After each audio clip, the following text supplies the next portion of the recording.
জামাতে ইসলামের 3 জন প্রার্থীর বিষয়ে অলরেডি আমাদের কাছে ডকুমেন্টটা আছে, যে 5 জন নির্বাচন কমিশনারের স্বাক্ষরিত একটা ডকুমেন্ট।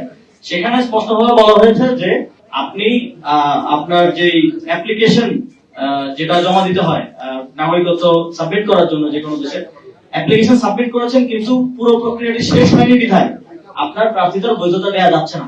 এবং এটা একটা সাইন ডকুমেন্টটা আমরা আপনাদের সাথে শেয়ার করতে পারি যে 5 জন নির্বাচন কমিশনার সেটা স্বাক্ষর করেছেন।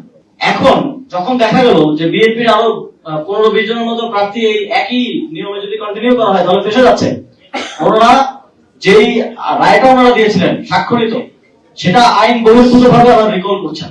এটা রিকল করার কোনো এখতিয়ার বাংলাদেশের কোনো আইনি নির্বাচন কমিশনের নেই, এটা রিকল করার এখতিয়ার তাদের নেই। যখন তারা স্বাক্ষরিত ভাবে একটা শুনানির রায় দিয়ে দেন, তো তারা এই যে এত বড় পরিমাণের প্রার্থীতা বাতিল হয়ে যাচ্ছে, এটাকে বাঁচানোর জন্য পূর্ববর্তীতে দেওয়া রায়কে পরিবর্তন করছেন আইন বহির্ভূত ভাবে। তো পুরো প্রক্রিয়াটাই প্রশ্নবিদ্ধ, পুরো প্রক্রিয়াটাই তাদের জন্য সেলফ কন্ট্রাডিক্টরি। আমি আপনাকে আজকে একটা কথা বললাম এবং সাইন ডকুমেন্ট, আমি আগামীকালকে বললাম যে না এটা না, আমি আরেকটা আবার নতুন করে এটা রিভিউ করছি।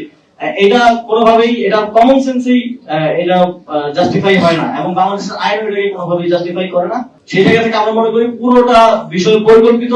এবং আজকে আপনারা যে নাটকটা দেখেছেন যে বাইরে মিছিল, ভেতরে তারা বসে আছেন এবং একজন একই সাথে আর্গুমেন্ট করছেন, আবার সিএসির সাথে বৈঠকে যাচ্ছেন, বৈঠকের পরে রায় আসছে, এই পুরোটা প্রক্রিয়াটা একটা নাটক মঞ্চায়িত হয়েছে। এটা এক ধরনের বলিউডের মতো সিচুয়েশন সেখানে ক্রিয়েট করা হয়েছে, এবং এর মধ্য দিয়ে তারা যে প্রিজাডিস নিয়ে এসেছিলেন, তারা আগে থেকেই যেটা সিদ্ধান্ত নিয়ে এসেছিলেন সেটাই বাস্তবায়ন করেছেন। তাদেরকেই, সেই লোকগুলোকেই তারা ঋণ খেলাপি এবং দ্বৈত নাগরিকত্বের অভিযুক্ত এবং প্রমাণিত লোকগুলোকে তারা নির্বাচন করার সুযোগ তৈরি করে দিয়েছে।